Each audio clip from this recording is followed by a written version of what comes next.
Our morning started with a walk and birding near the hotel. Then we were picked up by Khoon Don.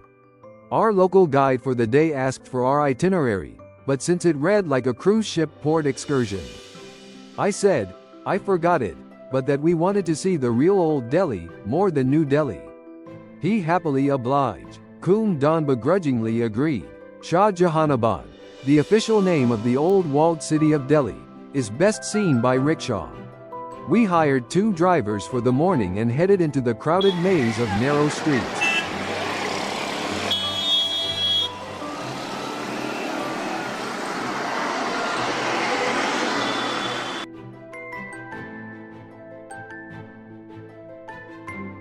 Our first stop was the Jama Masjid, the largest Sunni mosque in India, built by the Mughal Emperor Shah Jahan, of Taj Mahal fame. Built in 1648, it is one of the finest examples of Mughal architecture. Still an active mosque, women have to be covered, and you must remove your shoes.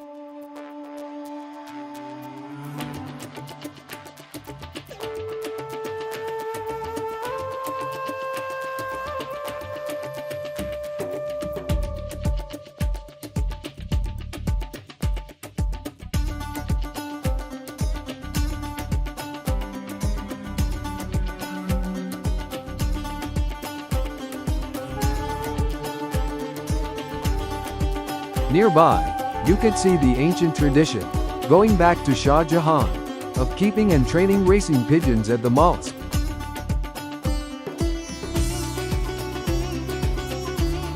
We then headed into the dark, twisty maze of the Chandni Chowk, the ancient marketplace. Dozens of narrow streets were filled with shops and sellers of everything from marigolds, jewelry, wedding gowns, fruit and vegetables, and spices.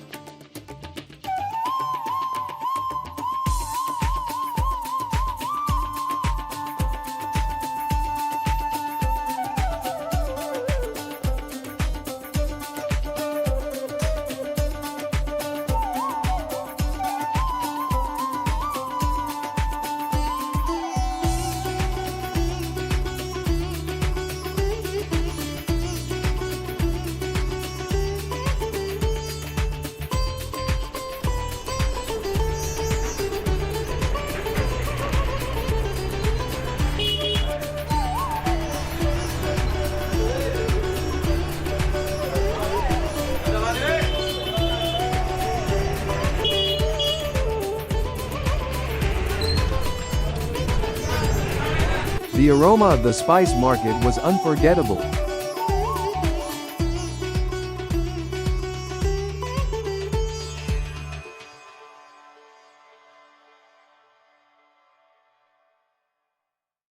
As was the traffic.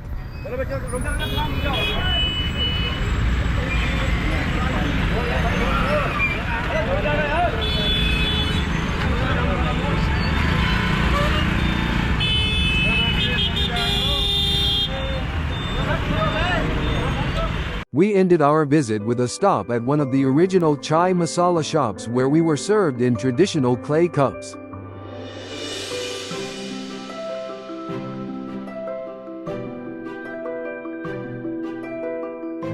We exited near the Red Fort and bid goodbye to our rickshaw drivers.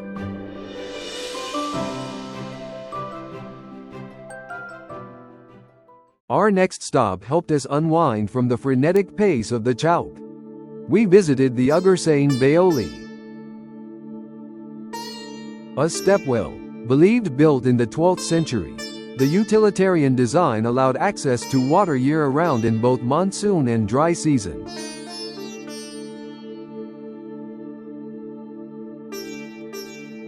Baoli is more closely translated as water temple, and the quiet contemplation and peace made you understand the translation. Nearby, we stopped in at a local laundry, where clothes are cleaned using ancient techniques and foot power.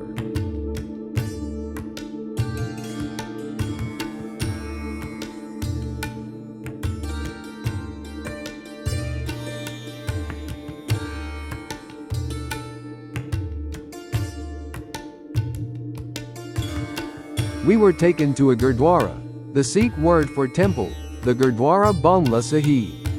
Photography was limited to outside areas, not inside the gold-laden temple.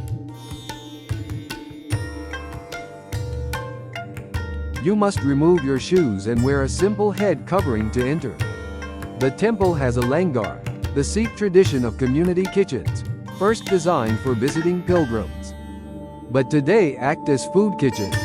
No one is turned away for a meal.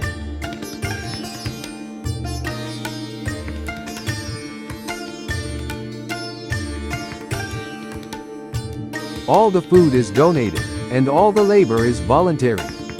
The kitchen is huge, as they prepare and serve 20,000 meals a day to anyone, regardless of status or religion.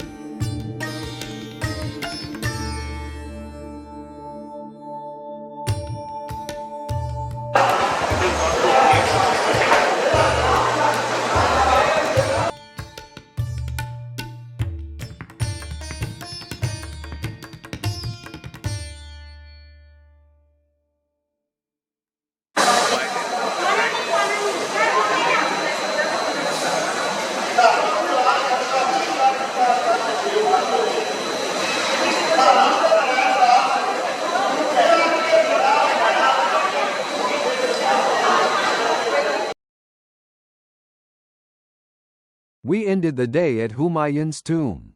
Humayun was the son of the first Mughal emperor Babar, a direct descendant of Genghis Khan. The tomb was built by his wife Haji Begum.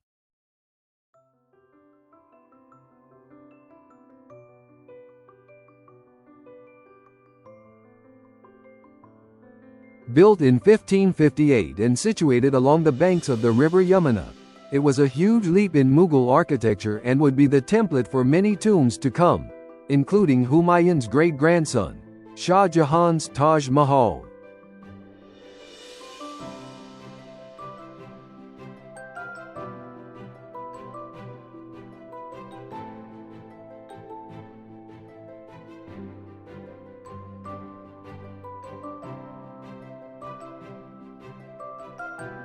The next morning we headed out to Agra.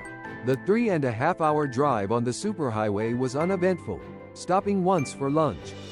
Kun Don continued to learn what different clients we were, as we declined lunch and went birding around the rest stop while he ate.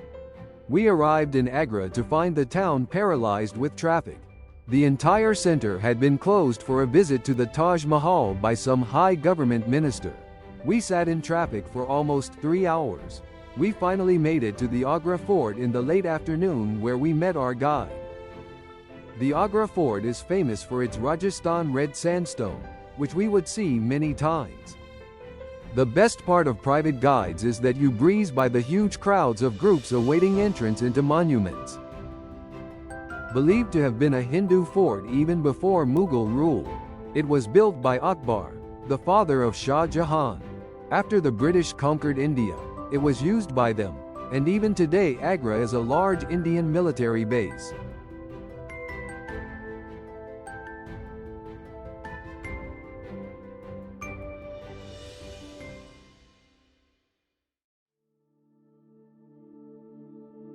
The fort provided us with several new birds, monkeys, and our first views of the famous Taj Mahal.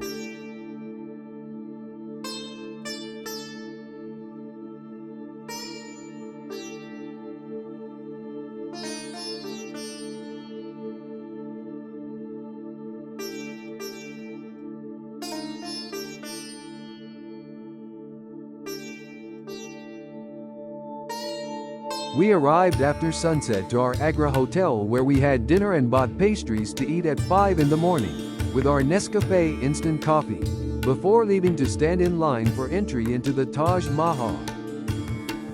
The Taj Mahal is one of the top bucket list places in the world, so the bar was set high for our visit. We also had our expectations tempered, knowing that it is one of the most overcrowded tourist locations in the world. We got in line before 6 in the morning, with the crowd already alarmingly large. You enter via airport-like security, with men and women separated. Hand grenades are not allowed.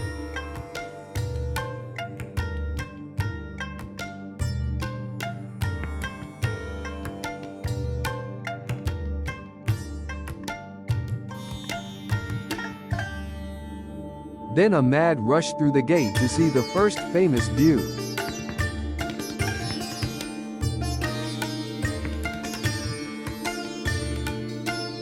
Even sharing it with 10,000 of your closest friends, it is still breathtaking. People jockey for position, iPhones waving high overhead to try to get a photo without the crowd. We chose to visit at sunrise for the photography. The color changes on the translucent marble, as it glows yellow at sunrise, tuning its more well-known white afterwards.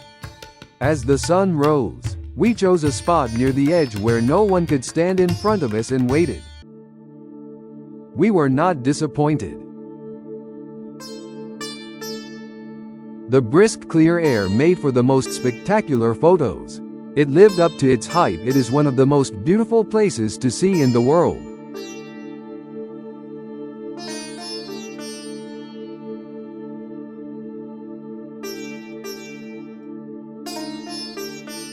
As we walked, our guide recounted the tale.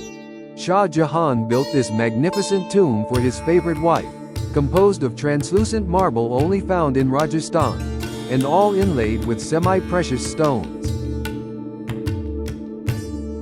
I tried to take some more unconventional photos along the way.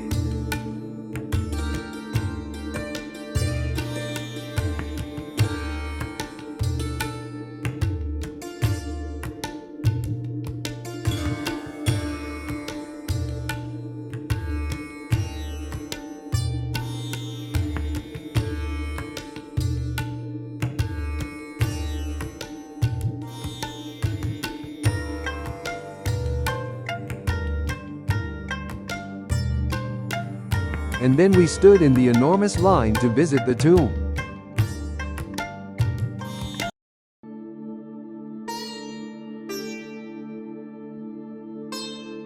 Up close, you can see the detail of the inlaid precious stones that comprise the designs over the entire tomb.